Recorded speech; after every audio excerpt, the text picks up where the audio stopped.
৭১ জার্নালে আমি ফারজানার উপর সকলকে স্বাগত জানাচ্ছি। আপনারা জানেন এই অনুষ্ঠানে আমরা খবর নিয়ে কথা বলি, জানিয়ে দিই খবরের নানান ধরনের বিশ্লেষণ।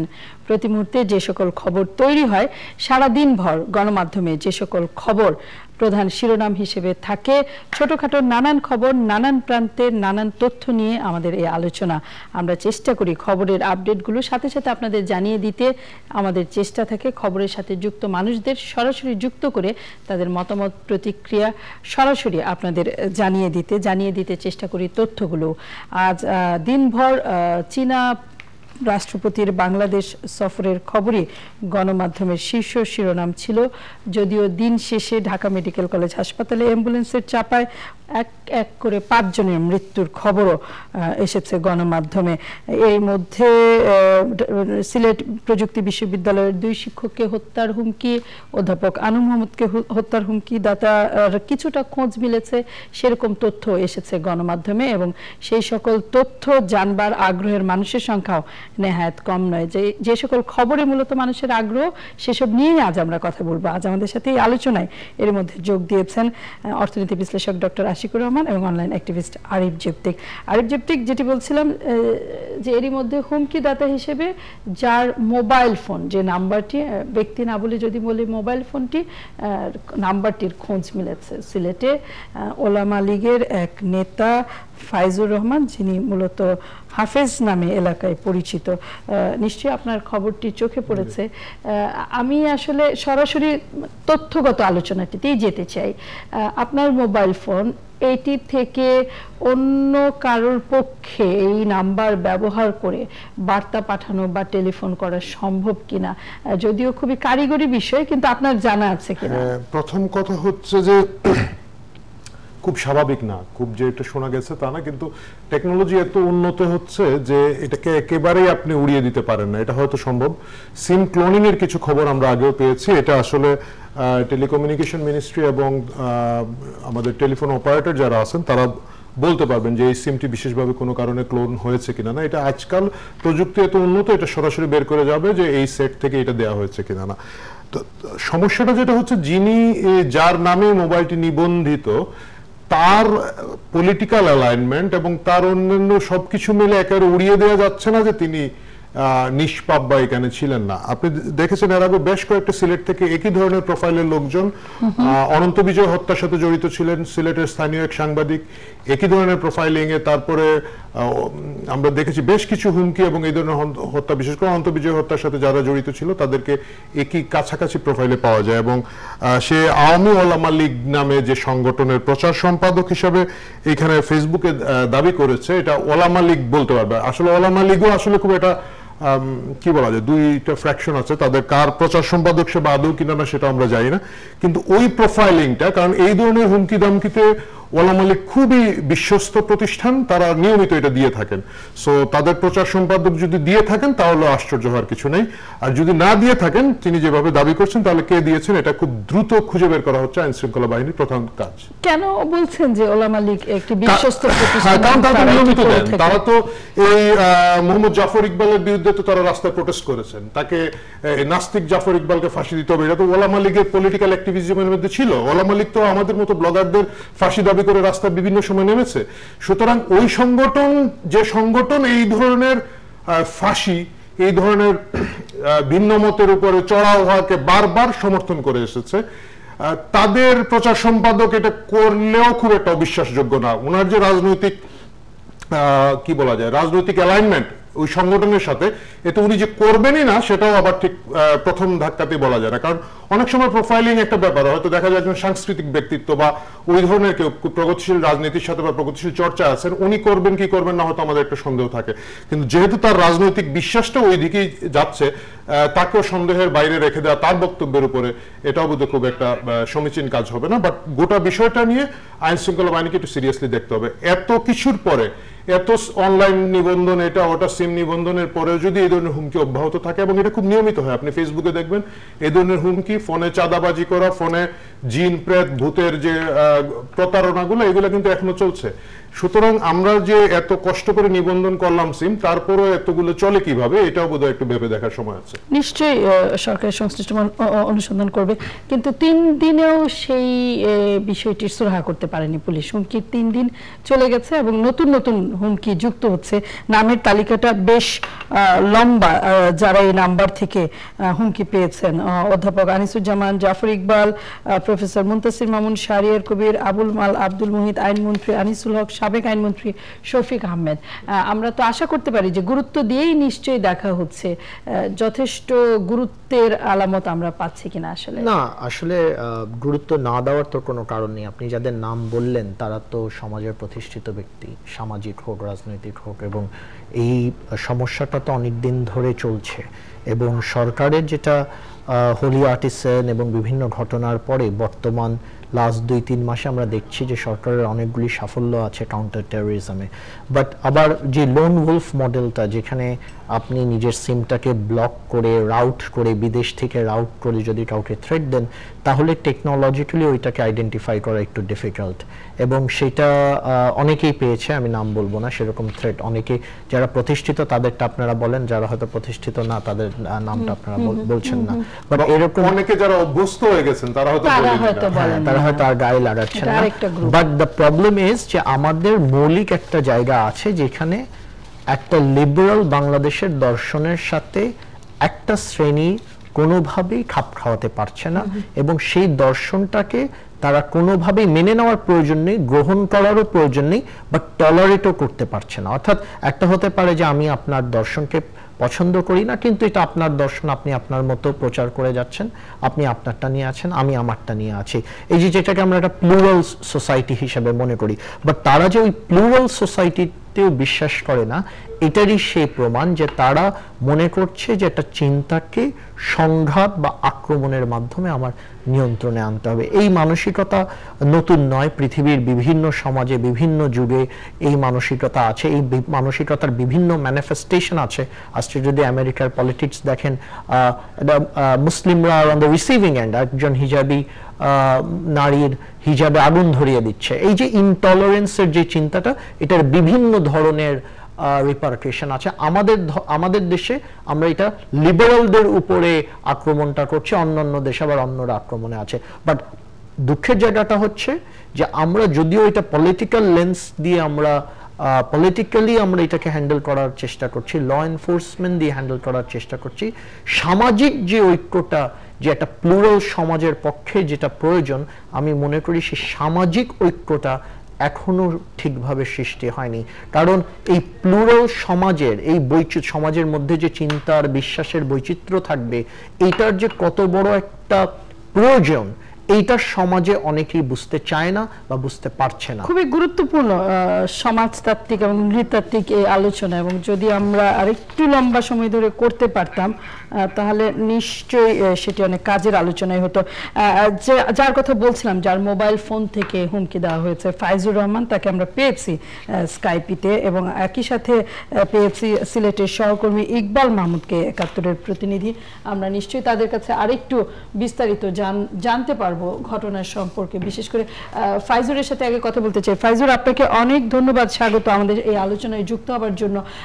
আপনার মোবাইল নাম্বারই তো এটি, নাকি যেটি থেকে, এটি তো নিশ্চিত যে মোবাইল নাম্বারটি আপনার, যে নাম্বারটি গণমাধ্যমে প্রকাশিত হয়েছে? আমি এই গণমাধ্যমে অন্তত নাম্বারটি উচ্চারণ করতে চাই না, বলতে চাই না, কিন্তু কেমন করে আপনার নম্বর থেকে এই ফোনগুলো যাচ্ছে বা SMS গুলো যাচ্ছে? অসংখ্য ধন্যবাদ। আপনারা নিশ্চয়ই ইতিমধ্যে জেনেছেন যে এই নাম্বারটি থেকে বিভিন্ন জনের কাছে SMS গিয়েছে। আমি গতকাল পত্রিকায় এই নিউজটা দেখার পর থেকে আমি বিস্মিত, আমি আতঙ্কিত এবং খুবই উদ্বেগের সঙ্গে আমি সময় পার করছি। আমি এরকম পরিস্থিতির শিকার আগেও হয়েছি। আপনারা শুনে থাকবেন যে আপনাদের সম্ভবত মনে থাকবে, গত বছরের ২৪ নভেম্বর দেশের ১৫৩ জন বিশিষ্ট নাগরিককে হুমকি দেওয়ার অপরাধে একজন ডাকাত ডিবি পুলিশ একজন সাইবার ক্রিমিনালকে গ্রেফতার করেছিল, আব্দুল হক নামের। তো ওই আব্দুল হক, যে ওর বাড়ি হচ্ছে ছাতকের সুনামগঞ্জে। ফাইজুর, আপনাকে একটু থামিয়ে শব্দটা আরেকটু বাড়ানো যায় কিনা, আমরা ফাইজুর রহমানকে একটু কম শুনতে পাচ্ছি। জি ফাইজুর রহমান, বলুন আপনি।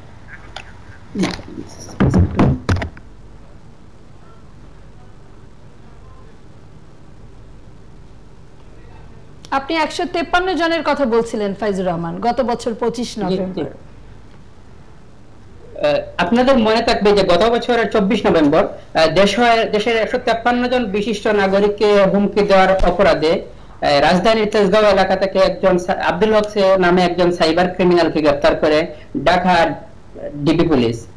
পরদিন ডিএমপি মিডিয়া সেন্টারে এক সংবাদ সম্মেলনে সাংবাদিকদের সামনে তাকে হাজির করে মহানগর পুলিশের যুগ্ম কমিশনার জনাব মনিরুল ইসলাম স্যার জানিয়েছিলেন যে অর্থমন্ত্রী, শিক্ষামন্ত্রী, আইনমন্ত্রী, শিক্ষাবিদ, সাংবাদিক, বুদ্ধিজীবী সহ 153 জনকে বিশিষ্ট 153 জনকে প্রাণনাশের হুমকি দেওয়ার অভিযোগে আব্দুল হককে গ্রেফতার করা হয়েছে।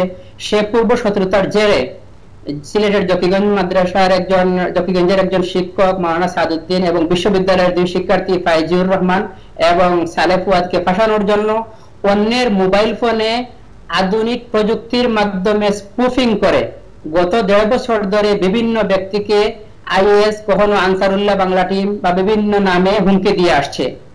এই তালিকায় ছিলেন প্রফেসর আনিসুজ্জামান, ডক্টর মোহাম্মদ তালিকাটি জানি।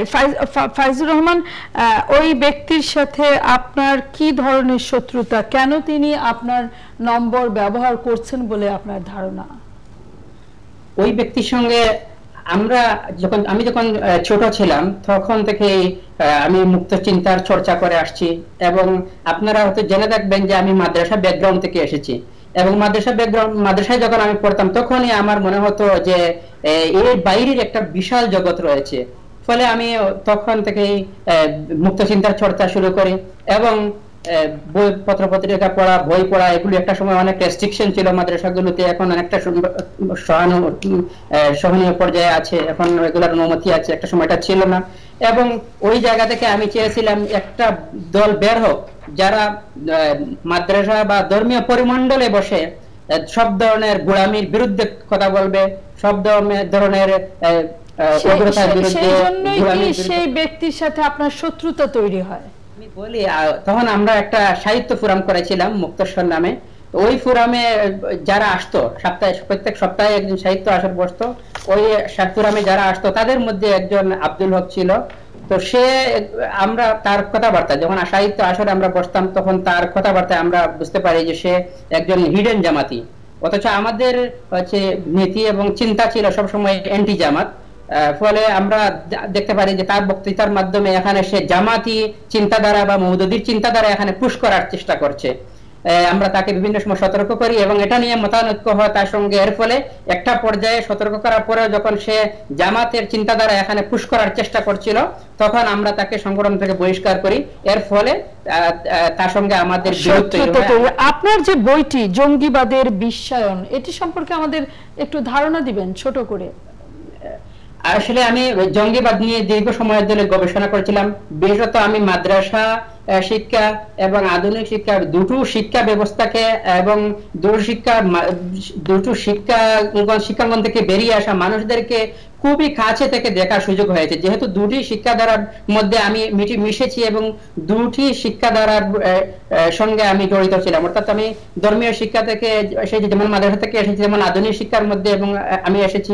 এর ফলে আমার কাছে মনে হয়েছে তাহলে জঙ্গিবাদের উত্থানটা কেন হচ্ছে?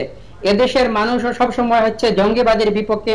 এদেশের ইসলামে এসেছে পীর আউলিয়া, অলিয়া আউলিয়া, গৌস কুতুবদের মাধ্যমে। তাহলে এদেশে কেন হচ্ছে মানুষ জঙ্গিবাদের মধ্যে মাঝে মধ্যে কেন আওয়াজ উঠছে? আমি এটা নিয়ে গবেষণা করি, দেশ বিদেশে বিভিন্ন জার্নাল পড়া শুরু করি, এবং আমার মনে হয় যে এ নিয়ে যারা কাজ করেছেন বাংলাদেশে, এই কাজগুলোর সঙ্গে যদি আমার আরো কিছু কাজ যুক্ত করা যায় তাহলে কি পেলেন, কি তথ্য পেলেন আপনার গবেষণায়? কেন জঙ্গিবাদে যুক্ত হচ্ছে আমাদের ছেলে মেয়েরা? আমার মনে হচ্ছে যে আমাদের প্রত্যেকটা শিক্ষা পরিমণ্ডল হোক বা প্রতিটা পরিমণ্ডলে আমাদের বাক্সবন্দী হয়ে আমাদের চিন্তা হয়, অর্থাৎ আমরা কখনো বাক্সের বাইরে গিয়ে আমরা চিন্তা করতে পারি না। বাক্সের বাইরে কেমন করে যাওয়া যায় সেটি শুনতে পারলেও নিশ্চয়ই মজাদার আলোচনা হতো, কিন্তু আমি একটুখানি কাজের আরিফ জেব থেকে একটি প্রশ্ন আছে আমারও ছোট ছোট।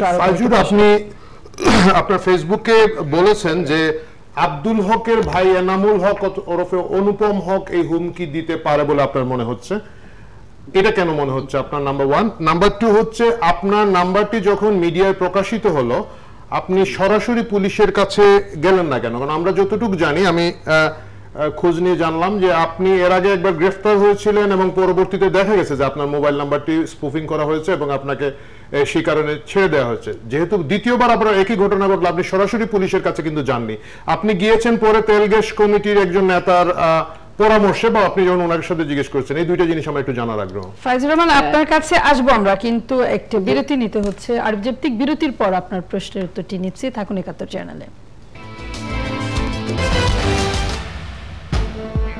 বিদেশিদের কাছে কান্নাকাটি করেও লাভ হবে না, বিএনপিকে উদ্দেশ্য করে বললেন প্রধানমন্ত্রী।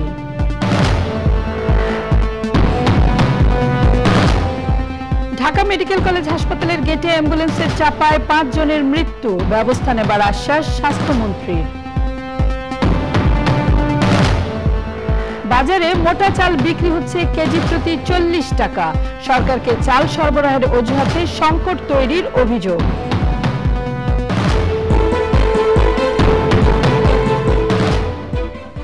স্বাগত। আবার আমাদের সাথে আছেন আশিকুর রহমান আরিফ জেপ্তিক এবং আছেন ফাইজুর রহমান, সিলেট থেকে আছেন ইকবাল মাহমুদ। ফাইজুর রহমান, আপনার কাছে যাব। তার আগে ইকবাল মাহমুদ, এই ঘটনাটি নিশ্চয়ই খবর আপনি প্রতিনিয়ত, আগের ঘটনাটি এবং এই ঘটনাটি নিশ্চয়ই ফলো করছেন, আপনার কাছে কি তথ্য আছে? ফাইজুর রহমান এই ঘটনার সাথে যুক্ত বলে মনে করেন কিনা, নাকি তিনি যে আব্দুল হকের কথা বললেন, সেই আব্দুল হক তো এখন জেলে নাকি? তার ভাই রূপা, এই ফাইজুর রহমান কিন্তু বারবারই সংবাদ মাধ্যমের শিরোনাম হয়েছেন। তিনি ব্যক্তিগতভাবে তিনি সাংবাদিকতা পেশার সঙ্গেও যুক্ত রয়েছেন, যে কারণে তার সঙ্গে আমার পরিচিতি রয়েছে, তাকে আমি চিনি। বারবারই তিনি সংবাদ মাধ্যমে শিরোনাম হবার কারণে তার প্রতি এক ধরনের কৌতূহল আছে সংবাদকর্মী হিসেবে আমারও, যে কারণে এই ঘটনার তিনি যখন 2013 সালে প্রথম আইনমন্ত্রী আনিসুল হককে হত্যার হুমকি দেওয়ার অভিযোগে তিনি যখন আটক হলেন, তখনই আসলে তার ব্যাপারে আমরা অনুসন্ধান শুরু করি এবং ব্যাপক তথ্য সংগ্রহ করতে থাকি। বারবারই তাকে নিয়ে আমরা রিপোর্ট করেছি এবং 2014 সালে আরেকবার তিনি আটক হন এবং 2 দফায় মিলিয়ে তিনি 6 মাস করে 1 বছর কিন্তু জেল খেটেছেন এবং 2বারই কিন্তু তিনি একই অভিযোগে অভিযুক্ত ছিলেন যে বিভিন্ন খ্যাতনামা ব্যক্তিদেরকে তিনি তার মোবাইল ফোন থেকে হত্যার হুমকি দেওয়া হয়েছে। তাহলে এই মোবাইল ফোনটি কেন তিনি ব্যবহার করছেন, এই প্রশ্নের কোনো জবাব পেয়েছেন আপনি? স্বাভাবিক চিন্তা তো আমাদের বলে যে প্রথমে এই মোবাইল ফোনটি আর ব্যবহার না করা। রূপা, আসলে এই মামলাটি যখন চলে আদালতে, তখন তার আইনজীবীর মাধ্যমে তিনি কিন্তু এটি প্রমাণ করতে সমর্থ হয়েছেন যে তার মোবাইল ফোনটি তথ্য প্রযুক্তির মাধ্যমে যে কোনো প্রক্রিয়ায় অন্য কেউ ব্যবহার করে তাকে ফাঁসাচ্ছে, এবং এই প্রমাণ হবার কারণে তাকে কিন্তু মামলা থেকে অব্যাহতি দেওয়া হয় এবং মামলায় তাকে সাক্ষী করা হয়েছে। মামলায় প্রথমে তিনি অভিযুক্ত ছিলেন, একমাত্র অভিযুক্ত ছিলেন, পরবর্তীতে তাকে মামলায় সাক্ষী করা হয়েছে এবং অভিযুক্ত করা হয়েছে, যাকে আটক করা হয়েছে ঢাকা থেকে আব্দুল হক নামে, যার নাম এসেছে, তিনি কিন্তু এই মামলায় এখনো আটক রয়েছেন। এবং এরপর থেকে আমি যেটুকু জানি বা তার সঙ্গে আমার কথা হয়েছে, তিনি বলছেন যে এই নাম্বারটি তিনি আর ব্যবহার করছেন না। গত 2 দিন আগে যে ঘটনাটি ঘটেছে আনু মোহাম্মদ এবং ডক্টর জাফর ইকবালকে হুমকি দেওয়ার ঘটনা, সেটি কিন্তু অন্য একটি মোবাইল এবং সেই মোবাইলটি তিনি নতুন করে ব্যবহার করছেন এবং সেটি তার ভিজিটিং কার্ডে এই নাম্বারটি রয়েছে এবং খুব স্বাভাবিকভাবে যেহেতু ভিজিটিং কার্ডে এই নাম্বারটি রয়েছে, সেটি হয়তো জানাজানি হয়েছে। পুলিশের সাথে কথা বলার সুযোগ হয়েছে ইকবাল আপনার? নিশ্চয়ই পুলিশের সঙ্গে কথা বলার সুযোগ হয়েছে আমার। কর্মকর্তারা যেটি জানাচ্ছেন, প্রাথমিকভাবে তারা ডক্টর জাফর ইকবাল দম্পতির যে নিরাপত্তার বিষয়টি, সেটিকে তারা গুরুত্ব দিয়েছেন। তারা আজকে শাহজালাল বিজ্ঞান ও প্রযুক্তি বিশ্ববিদ্যালয়ের শিক্ষকদের যে কোয়ার্টার রয়েছে, যেখানে ফাইজুর রহমানের বিষয়ে পুলিশের বক্তব্য কি এই দফায়? তারা অনুসন্ধান করছেন। পুলিশের পক্ষ থেকে যেটি বলা হচ্ছে, এটি যেহেতু এর আগে টেকনিক্যাল একটি এরর তারা আবিষ্কার করেছেন, এখন আসলে এখনকার ঘটনাটি সেই আগের ঘটনার মতোই কিনা সেটি তারা খতিয়ে দেখছে। ইকবাল থাকুন আপনি আমাদের সাথে। ফাইজুর রহমান, যেটি জানতে চাই, ওলামা লীগের সাথে আপনার সম্পর্ক কি এবং আপনি কি পেশার সাথে যুক্ত, এবং তারপরেই জানতে চাইবো আরিফ জেবতিকের প্রশ্ন, কেন আপনি পুলিশের কাছে না গিয়ে অন্য একজন অ্যাক্টিভিস্টের কাছে গেলেন? এবং বিশেষ করে অন্য আপনি আব্দুল হকের ভাই অনুপম হকের কথা সরাসরি বলছেন, এইটার পিছনে যুক্তিটা কি? ধন্যবাদ। আমি বাংলাদেশ আওয়ামী উলামা লীগের কেন্দ্রীয় প্রকাশনা সম্পাদক হিসেবে আছি। আর আমি দ্বিতীয়ত যে পেশার কথা আপনারা বলছেন, আমি সাংবাদিকতার সঙ্গে জড়িত, এবং আপনাদেরকে আগে বলেছি যে আমি ছোটবেলা থেকে লেখালেখি এবং মুক্ত চিন্তার চর্চা করে আসছি। এর ফলে হচ্ছে কি যে আমি ইন্টারমিডিয়েট পরীক্ষা দেওয়ার সঙ্গে সঙ্গে আমি সংবাদপত্রের সঙ্গে জড়িয়ে পড়ি, এবং তখন থেকে আমি সংবাদপত্রের সঙ্গে পার্ট টাইম জড়িত। বর্তমানে আমি একটি স্থানীয় দৈনিক সিলেটের ডাকের সাহিত্য বিভাগে কাজ করছি। এটা হচ্ছে আমার পেশা। আর আপনারা যেটা প্রশ্ন তুলেছেন যে আমি পুলিশের কাছে যাইনি কেন, আমি আসলে পুলিশের কাছে যাইনি এই ঘটনাটা আসলে সত্য না। কারণ আমি যখনই বিষয়টি দৃষ্টিগোচর হয়েছে, সঙ্গে সঙ্গে আমি ডিবি পুলিশের যে সমস্ত কর্মকর্তারা ঘটনার আগে থেকে জড়িত ছিলেন, এই ঘটনা যখন আগে আমার সঙ্গে ঘটেছিল, যখন আমাকে জিজ্ঞাসাবাদ করেন, এরপরে আমাকে বিভিন্ন ইনফরমেশন নিয়ে আসল অপরাধীকে শনাক্ত করার চেষ্টা করেন, সেই সমস্ত কর্মকর্তাদের সঙ্গে আমি প্রথমে যোগাযোগ করার চেষ্টা করেছি এবং তাদের সঙ্গে কথা বলেছি। তারা আমাকে বলেছেন যে আগের মতো এই ঘটনা হবে না, এবং তোমার ইনফরমেশন গুলো আমাদের কাছে আছে, এবং পুলিশ এটা জানে আজকাল স্পুফিং প্রযুক্তি ব্যবহার করে এবং বিনু সফটওয়্যার ব্যবহার করে যে কারো নাম্বার শো করে SMS দেওয়া সম্ভব। এটা বিটিআরসি রিপোর্টেও বলা হয়েছে। যখন আমার তদন্ত রিপোর্ট যখন দেওয়া হয়, তখন বিটিআরসি বিশেষজ্ঞরা এই রিপোর্টটি দিয়েছিলেন যে সফটওয়্যার ব্যবহার করে এখন যে কারো নাম্বার শো করে SMS দেওয়া সম্ভব। এর ফলে হচ্ছে আমি পুলিশের কাছে আশ্বস্ত হয়েছি, কিন্তু পুলিশ।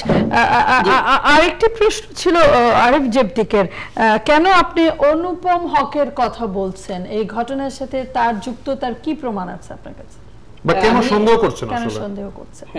অনুপম হকে আমার সন্দেহ করার কারণ হচ্ছে সে তার ভাই আব্দুল হকের মতোই সাইবার জগতে এক্সপার্ট। এটা আমি তাকে চিনি, সে যেহেতু আমার এলাকায় তার বাড়ি, এটা চিনি, এবং এলাকার মানুষেরা আগে তার ভাইকে যেমন আতঙ্ক হিসেবে, মূর্তিমান আতঙ্ক হিসেবে ভয় করত, তাকে ওই রকম ভয় পায়। আব্দুল হক যেভাবে তার কোনো কাজকর্ম পেশা ছিল না, একটা সময় সে একটা মাদ্রাসার কম্পিউটার শিক্ষক ছিল, ওখান থেকে সে শেখ হয়, এরপরে সে বেকার ঘুরতে থাকে, কিন্তু 24 আওয়ার তাকে নেটে ডেকাটাকাটি করতে দেখা যায়। মানুষ তাকে ভয় করতো যে কাকে কখন ফাঁসিয়ে দিবে, কাকে কখন হ্যাক করবে। এখন হচ্ছে তার ভাই বাড়িতে আছে, তারও কোনো পেশা নেই, সে এরকম সবসময় ইন্টারনেটে থাকে এবং ইয়ে করে, তার ভাইয়ের মধ্যে থাকে। এই হচ্ছে প্রথমটা। অনেকটাই পরিষ্কার। ফাইজুর রহমান থাকুন আপনি আমাদের সাথে। আশিকুর রহমান, এই যে প্রযুক্তির বিস্তার এবং এটার এরকম লাগামহীন ব্যবহার, আমরা বায়োমেট্রিক পদ্ধতিতে সিম রেজিস্ট্রেশন থেকে শুরু করে অনেকগুলো প্রতিরোধমূলক ব্যবস্থা নেওয়া হচ্ছে, কিন্তু ঠেকানো যাচ্ছে না, এবং এই ব্যবহার তো তাহলে আসলে বাড়তেই থাকবে। এটা একটা ভয়ঙ্কর তথ্য যে এত সহজ প্রযুক্তি ব্যবহার করে এরকম ভয়ঙ্কর বিপদে মানুষকে ফেলে দেওয়া সম্ভব। যে না, মানে সত্যিটার অর্থে যে আমি আইটি অত স্পেশালিস্ট নয়, বা যতটুকু পড়ে জানলাম যে যারা হ্যাকিং করছে বা যারা এটাকে ব্যাডলি ইউজ করছে, তারা সবসময় কিন্তু প্রশাসন বা এস্টাবলিশমেন্টের থেকে আগিয়ে, বিকজ তাদের কাছে যেই নতুন পদ্ধতি আছে, নতুন টেকনিকগুলি আছে, এটা হয়তো প্রতিষ্ঠান মানে রিয়াকশন করে তারপর একটা ক্যাচ আপ হয়। সো এইটা আমাদের শুধু না, এটা আসলে পৃথিবীতে এই সমস্যাটা এখন সব দেশেই, যে যারা এই জন্য পেন্টাগনে কিছুদিন আগে পেন্টাগন যখন ফায়ারওয়ালটা করলো, তারা বেসরকারি যেসব হ্যাকিং জিনিয়াস আছে আমেরিকাতে 200 না 300, তাদেরকে পেন্টাগনের দাওয়াত দিয়ে বলল যে ব্রেক আওয়ার ফায়ারওয়াল, আর যদি তোমরা ব্রেক করতে পারো তাহলে তোমাদেরকে একটা প্রাইজ দেব। তো হয়তো কেউ ব্রেক করতে পেরেছে, তখন তাকে একটা পুরস্কার দেয় যে আচ্ছা বলো কিভাবে ভাঙলা, যেন তাড়াতাড়ি সেই প্রস্তুতিটা নিতে পারে। তো আমাদের জন্য এটা একটা লার্নিং কার্ভ, এবং এই যত এই ধরনের টেকনোলজিক্যাল ইনোভেশন পৃথিবীতে হবে, নতুন ধরনের থ্রেটস দাঁড়াবে, নতুন মেকানিজম ব্যবহার করা হবে, এবং সেই ব্যাপারে যেন কোনো ইনোসেন্ট মানুষ 6 মাস 12 মাস জেলে না থাকে, সেই ব্যাপারেও আমাদের আইন এবং ল এনফোর্সমেন্টদের এই ব্যাপারগুলিকে আমাদের অবগত থাকতে হবে, যেন আমরা ভুল কারণে একটা ইনোসেন্ট মানুষকে জেলে না রাখি। এটা আমাদের ব্যবস্থা। হুমকি এসেছে আপনার ফোন থেকে আমার ফোনে, ফলে আমি তো প্রথমেই পুলিশের কাছে যাব আপনাকে ধরা হোক, এবং এটি ছাড়া এটাই হয়েছে। ফাইজুর রহমান যেটা বললেন, এর আগে 2 বার অ্যারেস্ট হয়েছেন উনি কিন্তু এই একই কারণে। সুতরাং কমন সেন্স বলছে যে তৃতীয়বার উনি নিজের ফোন থেকে দেওয়ার মতো বোকামি করবেন না। সেটা অবশ্যই তদন্ত সাপেক্ষে আরো দেখা যাবে। বাট কেন বারবার এই ঘটনা ঘটছে, এবং যেহেতু এর আগে পুলিশ কনফার্ম ছিলেন যে ওনার নাম্বার থেকে করা হয়নি, এটা ক্লোনিং করা হয়েছে এর আগের 2টা মামলা, এবং ওগুলা খুব স্পর্শকাতর মামলা ছিল। আইনমন্ত্রীকে হুমকি এবং অন্যান্য মন্ত্রীদেরকে হুমকি দেওয়ার ব্যাপারটা রাষ্ট্র সিরিয়াসলি নিয়েছিলেন। সুতরাং এখন এটা খুঁজে বের করার প্রয়োজন আছে, কারণ এটা খুব অহরহ হুমকির ব্যাপার, এবং এই ভীতি ছড়ানোটা থামাতে টেকনোলজি এখন যেরকম উন্নত, এই একই ধরনের টেকনোলজির আবার পাল্টা প্রযুক্তিও কিন্তু আছে, এবং সেই জায়গায় দক্ষতা অর্জনটা করা প্রয়োজন হয়ে পড়েছে এখন আমাদের। ফাইজুর রহমান, আপনি কিছু যুক্ত করতে চাচ্ছিলেন? জি জি, হ্যাঁ বলুন। আমি বলতেছিলাম যে আমি আগে 2 বার চক্রান্তের শিকার হয়েছিলাম এবং অ্যারেস্ট হয়েছিলাম। এরপরে আমার কল লিস্ট আদালত তলব করেন। আদালত আমার কল লিস্ট পরীক্ষা নিরীক্ষা করে দেখেন ওখানে আমার সংশ্লিষ্টতা নেই, এরপরে আমাকে জামিন দেন। এরপরে গোয়েন্দা পুলিশ এই বিষয়টা নিয়ে ব্যাপক তদন্ত করে।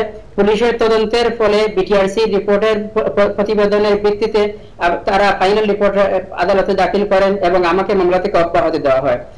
এবং যখন আমাদের ইনফরমেশনের ভিত্তিতে আমি সহ যারা এই সাইবার ক্রাইমের শিকার অন্যরা ছিলেন, যারা আব্দুল হকের চক্রান্তের শিকার ছিলেন, তারা যখন পুলিশের কাছে আব্দুল হক সম্পর্কে ইনফরমেশন দেন, তখন পুলিশ তাকে গ্রেফতার করার পরে তারা আমাদেরকে সাক্ষী রেখেছিল। আব্দুল হকের উপর ইতিমধ্যে 2টো মামলার চার্জশিট দাখিল করা হয়েছে। এই মামলাগুলো মাননীয় সাইবার ট্রাইব্যুনালে উঠতে যাবে এবং আমাদেরকে সাক্ষীর জন্য ডাকা হবে। যখন এই মামলাগুলো বিচারের জন্য আদালতে উঠছে, মাননীয় সাইবার ট্রাইব্যুনালে উঠছে, এবং যখন আমি সাক্ষী দেওয়ার জন্য যাব, তখন আমি সাক্ষীর নাম্বার থেকে এই বিচারকে বাধাগ্রস্ত করার জন্য সে অথবা তার নতুন করে চক্রান্ত করা হচ্ছে। ফাইজুর রহমান, আপনি থাকুন আমাদের সাথে। আমাদের সাথে এই মুহূর্তে যুক্ত হচ্ছেন টেলিফোনে তানভীর জোহা, আইটি বিশেষজ্ঞ, ঠিক যে জায়গাটিতে আমাদের এই আলোচনাটি আটকে আছে। তানভীর, অনেক ধন্যবাদ আপনাকে এই আলোচনায় যুক্ত হওয়ার জন্য। এই যে স্পুফিং বলছি আমরা, বা ক্লোনিং, এটি আসলে খুব সহজ প্রযুক্তি কিনা, বা আমরা নিজেদের মোবাইল ফোনটিকে, সিম কার্ডটিকে কেমন করে রক্ষা করতে পারি এর হাত থেকে? ধন্যবাদ। আসলে যে বিষয়টা সেটা হচ্ছে যে এই ক্লোনিং বিষয়টা কিন্তু একটা বৈশ্বিক একটা বিষয়, এবং আমাদের day by day technology change হচ্ছে। আমরা যখন একটা নির্দিষ্ট সিকিউরিটি আপডেট দিই, তার কিছুদিনের মধ্যে আবার সেটাকে ব্রেক করার জন্য আবার একটা সিকিউরিটি চলে আসছে, বা ব্রেক করার জন্য আরেকটা আপডেট চলে আসছে। তো এইভাবে এটা চেঞ্জ হচ্ছে। তো আমাদের এক্সিস্টিং আমাদের যে গেটওয়ে গুলো আছে, যেটা বিটিআরসি এবং বিটিসিএল যেসব কানেক্টিভিটি গুলো আছে, সেখানে খুব ফলপ্রসূ ভাবে ব্র্যান্ড ওয়াইজ আমাদের উন্নত বিশ্বের সাথে তাল মিলিয়ে আমাদের সিস্টেম গুলো ডেভেলপ করতে হবে, এবং স্পেশালি ফিল্টার গুলো আপডেট করতে হবে, প্যাচ গুলো আপডেট করতে হবে। তখন এই স্পুফিং সহ অন্যান্য যে সিম ক্লোনিং এর যে ব্যাপারটা, সেই কানেক্টিভিটি গুলো সহজে এটা রোধ হবে ইনশাআল্লাহ। কেউ যদি আমার মোবাইল নাম্বার জানে, যিনি স্পুফিং পারেন, এক্সপার্ট, তার জন্য কি আমার মোবাইল নম্বরটি জানাই যথেষ্ট ক্লোন করবার জন্য? জি অবশ্যই, শুধু আপনার ফোন নাম্বার করতে যথেষ্ট। এবং আমি আপনাকে বলতে চাই যে স্পুফিং টেকনোলজিটা খুবই ইজি একটা টেকনোলজি। এটার জন্য কিন্তু আপনার খুব হাই এন্ডিং এ হ্যাকার হওয়ার কোনো প্রয়োজন নেই। এটা আপনি জাস্ট গুগলে সার্চ দেবেন, স্পুফিং অ্যাপ, অহরহ অ্যাপ আপনি পেয়ে যাবেন গুগল প্লে স্টোর থেকে। সেখানে আপনি যদি যে কোনো আপনি একজন সরকারি বা ভিআইপি যে কোনো কারোর নাম্বার বসিয়ে কাউকে যদি কল করেন, তাহলে ডিসপ্লেতে তার নাম্বার চোখে এসে উঠবে। আমি এই বিষয়ে জ্ঞান বিতরণটা বাধাগ্রস্ত করতে চাই, কারণ দেখা যাবে নতুন করে অনেক আব্দুল হক, অনুপম হক এই প্রযুক্তি জানলে পরে সেটি কাজে লাগিয়ে আরো নানান রকম ঘটনা ঘটাতে শুরু করবে। অনেক ধন্যবাদ তানভীর জোহা, খুব অল্প কথায় বিষয়টি পরিষ্কার করবার জন্য। ধন্যবাদ ফাইজুর রহমান, ধন্যবাদ ইকবাল মাহমুদ। আরিফ জেপ্তিক, এই আলোচনায় আর কিছু যুক্ত করবেন? না, আমার কাছে মনে হয় যে স্পুপিং বন্ধ করার জন্য কি কি করা যায় সেদিকে আমাদের সরকারি মহল, বিটিআরসি এবং যারা এই কাজগুলো করছে, যেহেতু কিছু সন্দেহজনক নাম এসেছে এবং এর আগে যেহেতু প্রমাণিত হয়েছে, এই নামগুলো থেকে গ্রেফতার করে যে এরা জড়িত ছিল, এগুলো আর একটু দেখভাল করার প্রয়োজন আছে। মনে হয় আইন শৃঙ্খলা বাহিনীটা নজরে নিবে এবং আমরা জানি যে আমাদের TNT মিনিস্ট্রি, টেলিকমিউনিকেশন মিনিস্ট্রি অত্যন্ত তৎপর, নিশ্চয়ই তারাও এই বিষয়টি নজরে নিবে এবং শিগগিরই এই ফায়ারওয়ালগুলো তৈরি করা সম্ভব হবে। চীনা রাষ্ট্রপতির বাংলাদেশ সফর, অনেকগুলো দিক এই আলোচনার আছে আমাদের হাতে, এবং আমাদের সাথে এই আলোচনায় সাবেক কূটনীতিক রাজিউল হাসানকে আমরা যুক্ত করে নিতে চাই। তিনি আছেন আমাদের বারিধারা স্টুডিওতে। অনেক ধন্যবাদ, স্বাগত রাজিউল হাসান আপনাকে।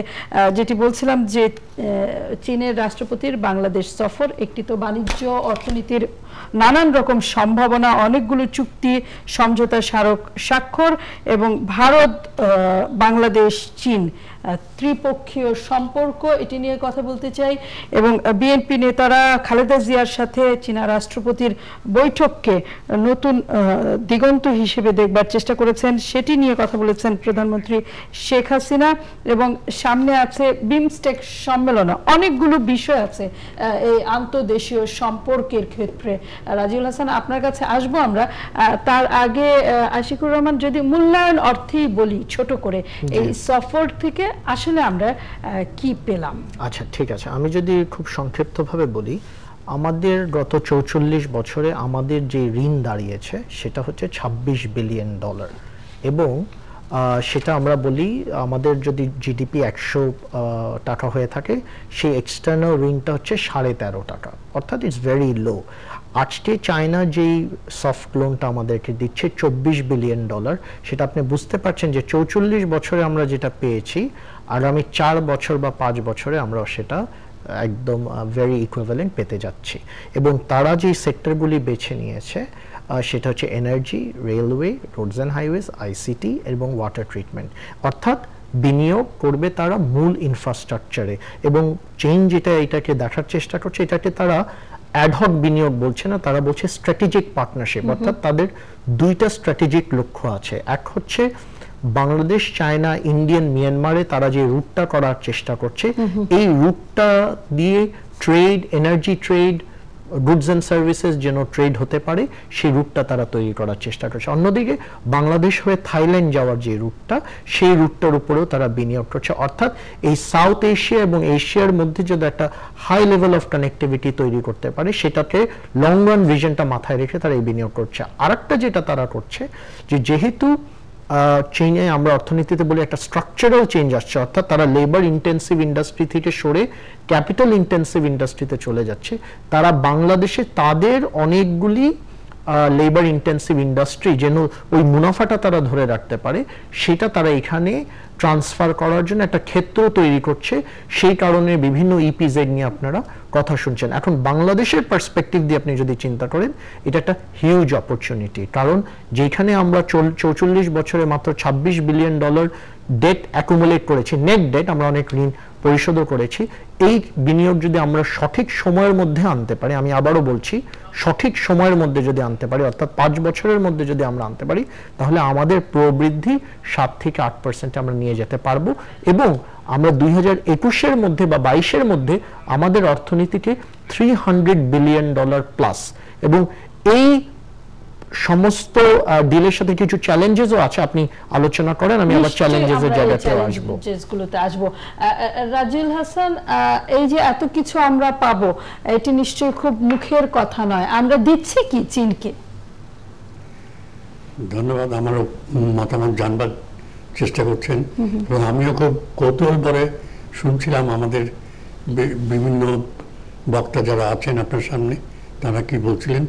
এবং দেখা যাচ্ছে যে আমরা একটা খুব যুগ সন্ধিক্ষণে এসে পৌঁছেছি। পৌঁছেছে এই জন্যে যে এখানে আগামী দিনে অনেকগুলো সম্ভাবনার দ্বার উন্মোচিত হয়েছে চীনের রাষ্ট্রপতির বাংলাদেশ সফরের মধ্য দিয়ে।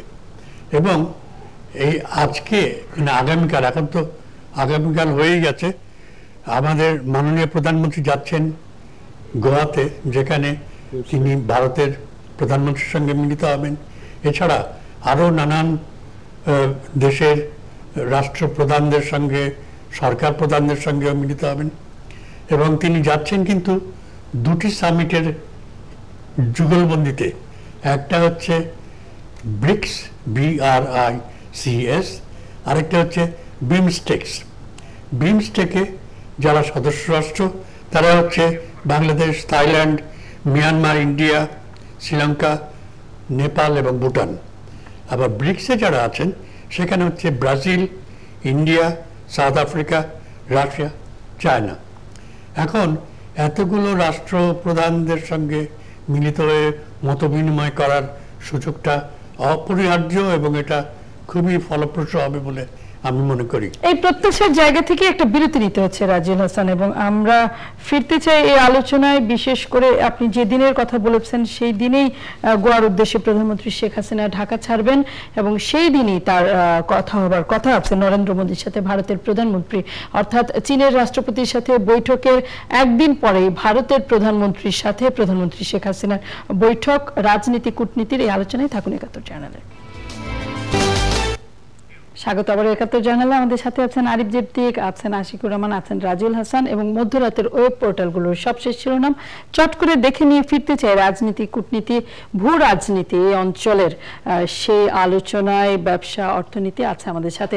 প্রথম আলো, ঢাকা মেডিকেলের সামনে দুর্ঘটনায় নিহত 4, এই সংখ্যাটি 5 হয়েছে। অ্যাম্বুলেন্সটির মালিক ওয়ার্ড বয়, চালাচ্ছিলেন চালকের সহকারী। যতদূর মনে পড়ে অ্যাম্বুলেন্সটির নাম মানব সেবা এবং চালকের সহকারী চালানোর সময় সেই রাস্তায় থাকা মানুষজনের গায়ের উপর গাড়িটি তুলে দেয় এবং তাতে এই পর্যন্ত 5 জনের মারা যাওয়ার খবর মিলেছে। আহত অবস্থায় এখনো একজন হাসপাতালে চিকিৎসাধীন অবস্থায় আছে এবং যে ওয়ার্ড বয় চালাচ্ছিল বলা হচ্ছে চালকের সহকারী, তাকে পুলিশ হেফাজতে দেওয়া হয়েছে। তবে মূল যে চালক সে এখনো গ্রেফতার হয়নি, গাড়িটি পুলিশের হেফাজতে আছে। 2 বিচারক হত্যা, জঙ্গি আরিফের ফাঁসি রোববার। ঝালকাঠির বিচারক জগন্নাথ পারে, যতদূর নাম মনে পড়ে, সেই হত্যাকাণ্ডের এই বিচারের রায় কার্যকর হতে যাচ্ছে। বিদেশিদের কাছে কান্নাকাটি করে কোনো লাভ নেই, প্রধানমন্ত্রী শেখ হাসিনা। ঠিক এই খবরের আলোচনাতেই ফিরবো আমরা পত্রিকাগুলো দেখে নিয়ে।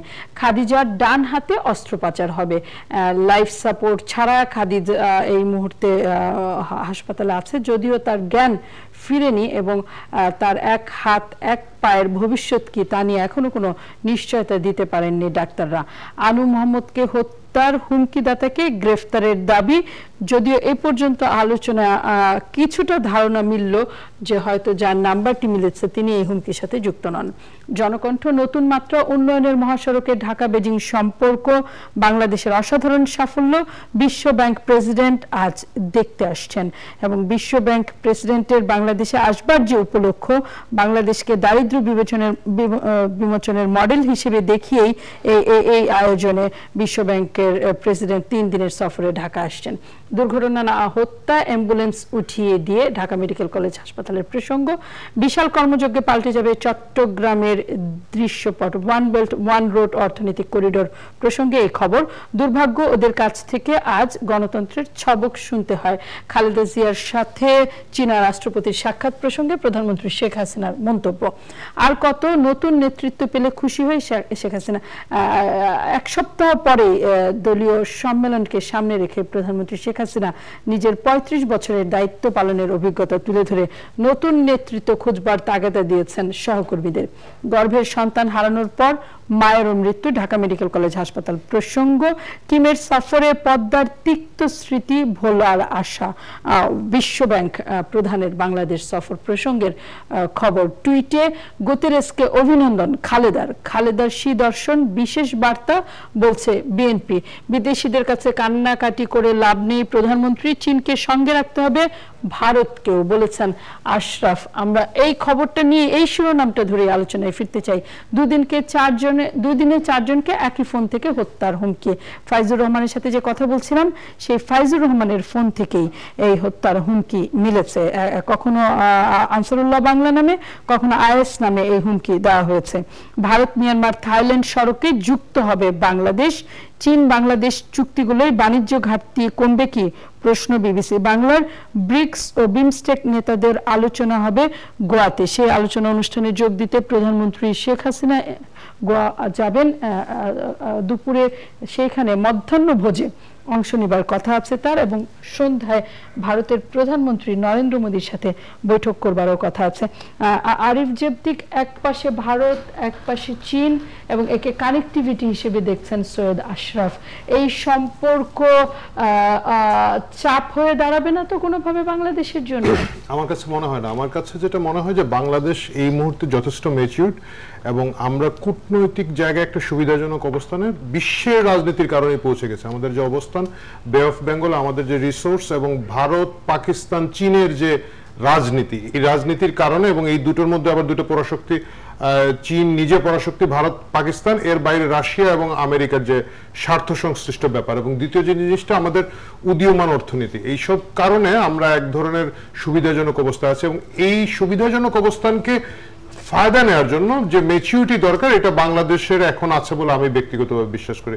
আমার কাছে মনে হচ্ছে যে চীনের রাষ্ট্রপতির এই সফর, এবং পরবর্তীতে আগামীকালই সম্ভবত মাননীয় প্রধানমন্ত্রী ভারতের প্রধানমন্ত্রীর সাথে মিট করছেন, এই যে ব্যালেন্সিং ব্যাপারটা, এটা ইতিমধ্যেই আমাদের প্রধানমন্ত্রী বা আমাদের যে কূটনৈতিক শক্তি আছে তারা সেটা অর্জন করতে পেরেছেন। রাজিউল হাসান, নাকি মিয়ানমারের মতো আমাদের অভিজ্ঞতা হতে পারে চীনের সাথে সম্পর্ককে কেন্দ্র করে? আমাদের যে রাজনৈতিক দূরদর্শিতা, যে ম্যাচুরিটি শব্দটি বললেন আরিফ জেবতিক, সেটির উপর আস্থা রেখে এই প্রশ্নটি করছি। দেখুন, প্রথম কথা বলি যে এই আলাপের স্বল্প পরিসরে এত বিশদ পটভূমি নিয়ে দীর্ঘ আলোচনা করা এখন সম্ভব হবে না হয়তো। তবে আমার যেটা ব্যক্তিগত ধারণা, আমি আরিফ জেবতির সাথে একমত যে আমাদের একটা দিগন্ত উন্মোচিত হয়েছে, এবং সেটাকে আরো এগিয়ে নিতে হবে।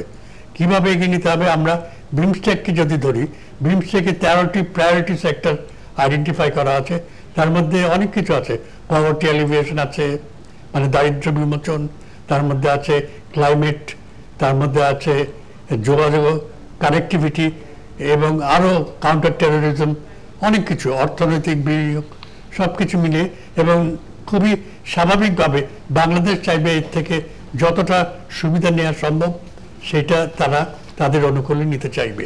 এবং আমি বিশ্বাস করি যে এর ফলে মাননীয় প্রধানমন্ত্রী আগামীকাল যে সমস্ত নেতৃবৃন্দের সঙ্গে আলোচনা করবেন, তাদের কাছে তিনি বুঝতে পারবেন, তাদের থেকে তিনি জানতে চাইবেন যে আমাদের দেশের ভালোর জন্য কি কি করা এখন আরো প্রয়োজন। ভূ রাজনৈতিক পরিস্থিতি, পটভূমি নানানভাবে পৃথিবীতে পরিবর্তন আনছে, এবং সেই পরিবর্তনটাকে আমাদেরকে দেখতে হবে। আরেকটা জিনিস বললে চলবে না যে ব্রিক্স যে দেশগুলো, তাদেরও কিন্তু অর্থনৈতিক অবস্থা এখন খুব একটা ভালো নয়। তেলের দাম কমে যাওয়াতে সেখানে একটা বিপর্যয় দেখা দিচ্ছে। সাউথ আফ্রিকার ফাইন্যান্স মিনিস্টার বলেছেন যে তারা অর্থনৈতিক সমস্যার সম্মুখীন। সুতরাং এই দুটা রিজিওনাল অর্গানাইজেশনের যে মেলবন্ধন হচ্ছে, সেখানে নিশ্চয়ই খোলামেলা আলোচনা হবে, এবং সেখান থেকে হয়তো আরো দিক নির্দেশনা পাওয়া যাবে কিভাবে অগ্রগতির পথে আমরা যেতে পারি, এবং সেটা আমাদের জন্য সহায়ক হবে বলে আমি বিশ্বাস করি। রাজিউল হাসান, আপনার নিজের কূটনীতি দায়িত্ব পালনের অভিজ্ঞতা আছে, এবং আপনার কাছে জানতে চাইবো, এই খালেদা জিয়ার সাথে চীনা রাষ্ট্রপতির যে সাক্ষাৎ, কূটনৈতিক বিশ্লেষণ কি বলে? এই জাতীয় সাক্ষাৎ আসলেই বিশেষ ধরনের বার্তা বহন করে কিনা? কিন্তু তার আগে একই প্রশ্ন আমি আশিকুর রহমানের কাছে করতে চাই। বিএনপি থেকে একে খুব গুরুত্বপূর্ণ সাক্ষাৎ হিসেবে দেখা হচ্ছে, এবং বলা হচ্ছে যে এটি একটি বিশেষ বার্তা বহন করছে চীনা রাষ্ট্রপতির এই সাক্ষাৎ। বিএনপি যে কথাটা বলার চেষ্টা করছে যে বেগম খালেদা জিয়া বিএনপি সভানেত্রীর সাথে চীনের প্রেসিডেন্ট জিনপিং দেখা করেছেন, কিন্তু রওশন এরশাদের সাথে দেখা করেননি।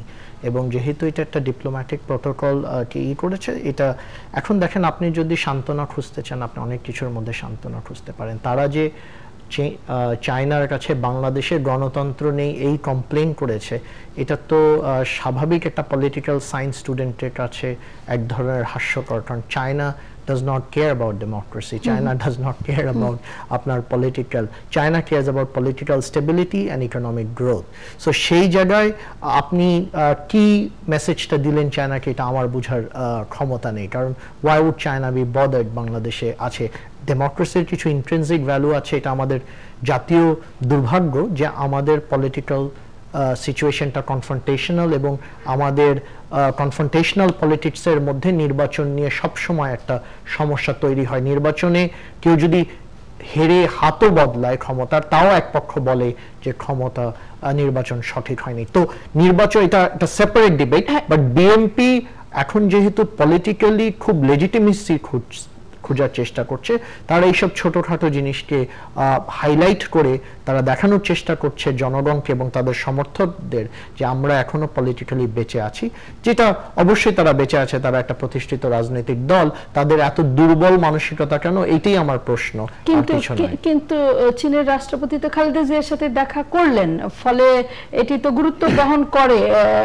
চীন গণতন্ত্রকে গুরুত্ব দেয় না, বা চীনের কাছে গণতন্ত্র ভিন্ন বিষয়, মানে চীনে গণতন্ত্র নেই বা চীনের রাষ্ট্রপতির কাছে বা গিয়ে আমরা কেন গণতন্ত্র নিয়ে কান্নাকাটি করবো, সেটা একটা ভিন্ন বিষয়। কিন্তু চীন দেখা করাটাকে আমার কাছে খুবই স্বাভাবিক মনে হয়। আপনি যেভাবেই দেখেন না কেন, বিএনপি একটি বড় রাজনৈতিক দল, তাদের একটা বড় জনসমর্থন আছে। এক, দ্বিতীয় হচ্ছে এই বিএনপির সঙ্গে চীনের রাজনৈতিক এর আগেও একটা ব্যাপার ছিল, এবং বিএনপি যখন ক্ষমতায় ছিল তারা পূর্বমুখী অর্থনীতির একটা স্লোগান তুলেছিল, যেখানে থাইল্যান্ড, মায়ানমার, ভিয়েতনাম, কম্বোডিয়া এই যে অংশগুলো বা চীনের বন্ধুপ্রতিম এই বেল্টের সাথে একটা যোগাযোগ, কূটনৈতিক যোগাযোগ করার একটা চেষ্টা তারা করেছিলেন, যেই কারণে হয়তো চীনের সাথে ঐতিহ্যগত বা তাদের একটা যোগাযোগ থাকতে পারে। এবং যেহেতু একটু আগে আশিক যেটা বলছিলেন, যেটা একটা দীর্ঘমেয়াদী পরিকল্পনা চীনের আছে এই গোটা উন্নয়নের ব্যাপারটা নিয়ে, তারা স্বাভাবিকভাবে বড় যতগুলো স্টেক হোল্ডার আছে যদি তারা টাচ করার চেষ্টা করেন, সেটাকে আলাদাভাবে দেখার দরকার নেই। বাট রাজনৈতিকভাবে এটা থেকে বিএনপির আলাদা কিছু লাভ হবে বলে আমার কাছে মনে হয়। একটু যদি অ্যাড করি, বিএনপির সাথে কিন্তু হিস্টোরিক্যালি দেখতে গেলে চীনেরই ভালো সম্পর্ক ছিল, ওই কথাটাই আমি বলছি, ছিল না, কিন্তু আওয়ামী লীগের এটি নতুন অর্জন, রাইট, আওয়ামী লীগের এটি নতুন অর্জন। বাট বিএনপির 5 বছরে যেহেতু বিএনপি টাইওয়ানিজ কনসুলেট বাংলাদেশ ওপেন করেছিল, তা নিয়ে বিএনপির সাথে চীনের একটা মারাত্মক ফল আউট হয়েছে, যেটা আমরা সবাই জানি।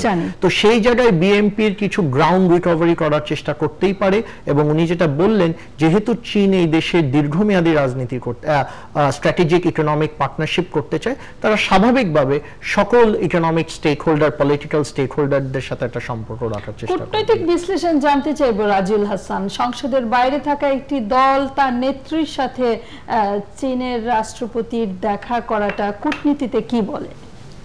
প্রথম কথা হলো, কি কথা হয়েছে তার সারমর্ম কিন্তু আমরা এখনো জানতে পারিনি। শুধু জানি যে তাদের সাক্ষাৎ হয়েছে, সৌজন্য সাক্ষাৎ হয়েছে, কথাবার্তা হয়েছে, এবং এটা তাদের মধ্যে আপাতত আমার মনে হচ্ছে গোপনে থাকবে। কিন্তু এটা তাৎপর্য তখনই দেখা যাবে যখন আগামীতে এটা ফলপ্রসূভাবে ব্যবহার করা হবে, এবং ক্ষমতার লড়াই যখন শুরু হবে, নির্বাচন হবে, দেশের গণতান্ত্রিক প্রক্রিয়া হবে, এখনো আছে, তখনও থাকবে। সুতরাং একটি দলের সঙ্গে চীনের সম্পর্ক এত তাড়াতাড়ি ওভারনাইট চেঞ্জ হবে না। মানে আওয়ামী লীগের সাথে যে সম্পর্ক, সেটা বাদ দিয়ে বিএনপির সাথে আরেকটা সম্পর্ক হচ্ছে, এমনটা ভাবার এখন কোনো কারণ নেই।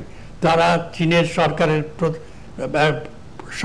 প্রচলিত একটা নীতি আছে যে সব রাজনৈতিক দলের সঙ্গে তারা সুসম্পর্ক বজায় রাখতে চায়, চেষ্টা করে। সুতরাং আমার মনে হয় এটার তাৎপর্যটা এক্ষুনি বিচার করতে চেষ্টা করাটাও একটুখানি ভুল হবে। অনেক ধন্যবাদ রাজিউল হাসান আমাদের সাথে যুক্ত হয়ে এই বিশ্লেষণগুলো দেওয়ার জন্য। আগামীতে নিশ্চয়ই আবার আপনার সাথে কথা বলার সুযোগ হবে। বিরতি নিতে হচ্ছে, বিরতির পর ফিরছি। এর মধ্যে জানিয়েছি ঢাকা মেডিকেল কলেজ হাসপাতালে অ্যাম্বুলেন্সের ধাক্কায় 5 জনের মারা যাওয়ার খবর মিলেছে, সেখানে আছেন সহকর্মীরা। আমরা খবর নিয়ে ফিরছি বিরতির পর। ঢাকা মেডিকেল কলেজ হাসপাতালে যেতে চাই। সরাসরি সেখানে আছেন সহকর্মী জাহিদুল ইসলাম, আমাদের সাথে আছেন আরিফ জেপ্তি, আশিকুর রহমান আছেন। আপনারা জাহিদ, 6 জন আহত হবার খবর মিলেছিল, 6 জন মানে গর্ভের এক সন্তান সহ 5 জন মারা যাওয়ার খবর আমরা পেয়েছি। সেই 5 জনের মৃতদেহ কোথায় আছে, মামলা হয়েছে কিনা, এবং বাকি যে জীবিত জন তিনি এই মুহূর্তে কোথায়, কেমন আছেন?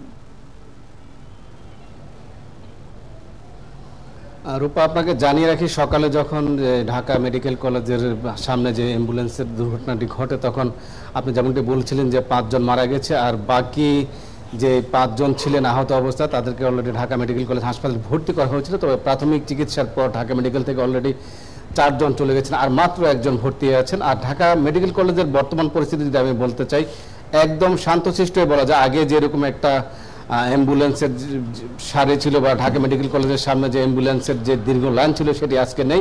আর ঢাকা মেডিকেলের ভিতরে মোটামুটি একটু বলা যায় যে শান্ত নিরিবিলি ভাবে বলা যায়, চতুর্দিকে যেন একটা থমথমে অবস্থা। সবাই আসলে মানে এখানে যে অবস্থা দেখা যাচ্ছে যে যেখানে মোটামুটি একটু শান্তশিষ্ট অবস্থা, সবখানে একটা আতঙ্ক।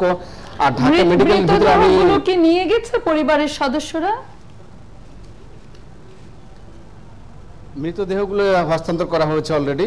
আর যারা সুস্থ ছিলেন অর্থাৎ ঢাকা মেডিকেল কলেজে প্রথম যারা ভর্তি হয়েছিলেন প্রাথমিক চিকিৎসা শেষে অলরেডি 4 জন গিয়েছে।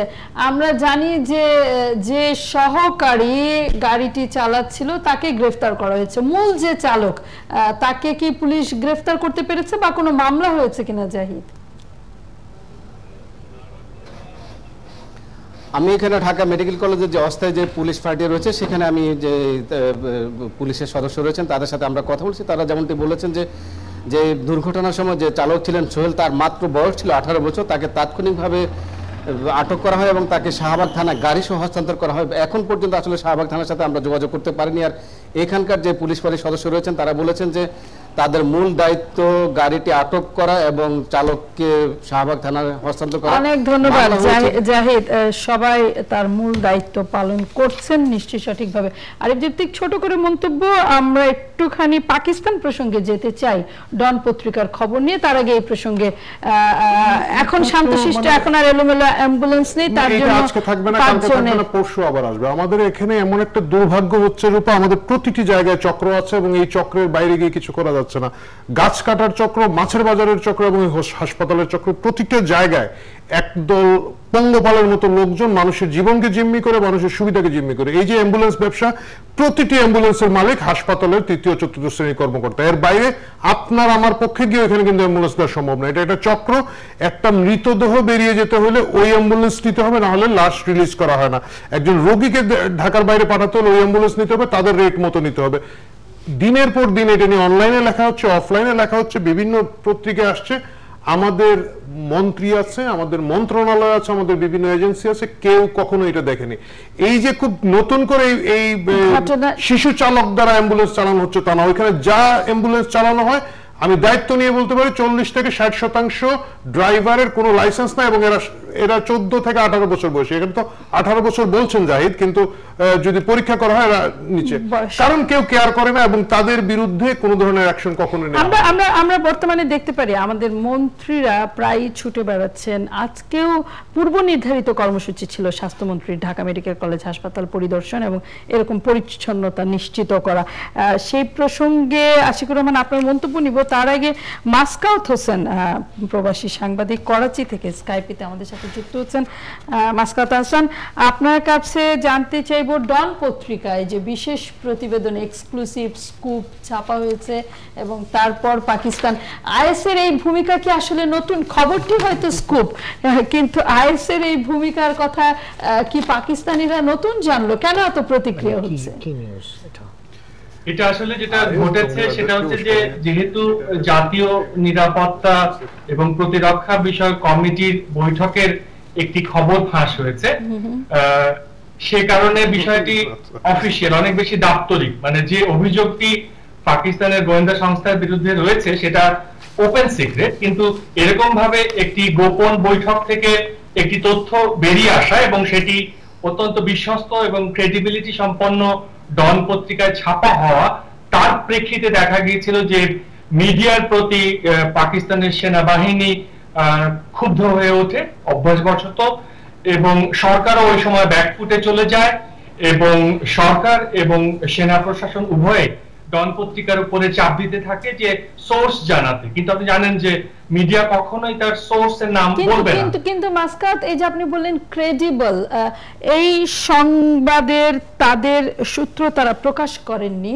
কিন্তু নিশ্চিত হওয়ার মতো কি ধরনের আলামত তারা দিয়েছেন? কারণ সরকারের তরফ থেকে এটি পুরোপুরি অস্বীকার করা হয়েছে। হ্যাঁ, সরকারের তরফ থেকে অস্বীকার করা হয়েছে, কিন্তু এই যে প্রতিবেদক সেরিল আলমিন্ডা যিনি এই প্রতিবেদনটি তৈরি করেছেন, তিনি যে রাজনৈতিক প্রশাসন আছে, বিশেষত মুসলিম লীগ নওয়াজ গ্রুপ এবং এই যে পাঞ্জাবের যে রাজনীতিবিদরা, তাদের সঙ্গে অত্যন্ত ঘনিষ্ঠ। এবং এর আগে ডন পত্রিকায় লক্ষ্য করা গেছে যে সেরিল আলমিন্ডা অনেক এক্সক্লুসিভ খবর এনে দিতে পারেন এই বর্তমান সরকার পাকিস্তানে যে রয়েছে এদের কাছ থেকে। এবং যেহেতু রাজনৈতিক প্রশাসনের একটি বড় অংশ ওই বৈঠকে উপস্থিত ছিলেন, তাদের কারো মাঝ থেকেই সেরিল এই তথ্যটি পেয়েছেন, এটি নিশ্চিত, এবং এটি কোনো ভ্রান্ত খবরও নয়। এখন যেহেতু সরকারের দায়িত্ব নিতে চায়নি, তাই তারা আপাতত এই সাংবাদিকের বিদেশে যাত্রা এবং তোপের মুখে আছে সাইরিল আলমিদার। অনেক ধন্যবাদ মাসকাত হাসান আমাদের সাথে যুক্ত হবার জন্য। এই বিষয়ে নিশ্চয়ই আগামীতে আরো কথা বলবার মতো খবরের খোরাক আমাদের হাতে মিলবে। আরিফ জেপ্তিক, সরাসরি শেষ করতে হচ্ছে, আমি দুঃখিত যে আমাদের হাতে একদমই সময় নেই। ধন্যবাদ দিতে হচ্ছে আশিকুর রহমান, আরিফ জেপ্তিক, ধন্যবাদ আপনাদেরও যারা সাথে থেকে আমাদের শুনেছেন দেখেছেন। আগামীকাল দেখা হবে একই সময়ে, থাকুন ৭১-এ।